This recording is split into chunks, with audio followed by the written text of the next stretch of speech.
अगहन महीना 9 नवंबर से शुरू हो चुका है और यह 8 दिसंबर तक रहेगा। पुराणों में इसे पवित्र मास कहा गया है। इसी महीने में शिव पार्वती और राम सीता का विवाह हुआ था। इस पवित्र महीने में ही श्री कृष्ण ने अर्जुन को गीता का ज्ञान दिया था। कहा तो यह भी जाता है कि कश्यप ऋषि ने आगमन मास में ही कश्मीर बसाया था और वृंदावन के बाकी बिहारी भी इस महीने में प्रकट हुए थे।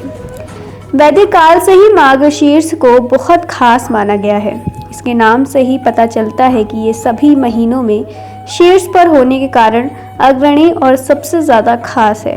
वेदों में मार्गशीर्ष को सहमास कहा है, यानी ये महीना समानता का है। इस महीने किए गए सभी व्रत और पूजा का पूरा फल जल्दी ही मिलता है।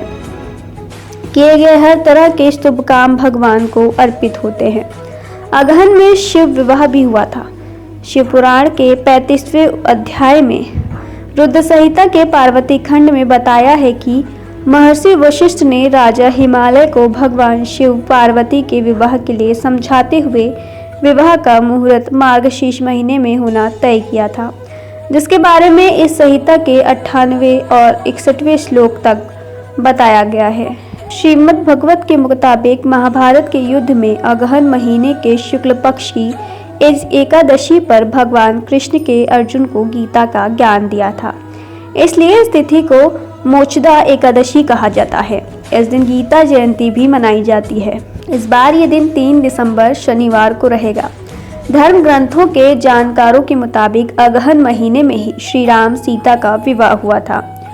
ज्योतिषाचार्यों का कहना है कि ये त्रेता युग में मार्गशीर्ष महीने के शुक्ल पक्ष की पंचमी तिथि पर उत्तरा फाल्गुनी नक्षत्र में सीता का विवाह हुआ था। इस शुभ पर्व पर तीर्थ स्नान, दान और व्रत उपवास के साथ भगवान राम सीता की विशेष पूजा की जाती है। इसलिए इस दिन को विवाह पंचमी भी कहा जाता है। इसी महीने में बाकी बिहारी प्रकट हुए थे। श्रीमद् भगवत गीता में भगवान कृष्ण ने कहा था कि सभी महीनों में मार्गशीर्ष महीना उनका ही स्वरूप है। इसी पवित्र महीने में कश्यप ऋषि ने कश्मीर प्रदेश की रचना शुरू की थी।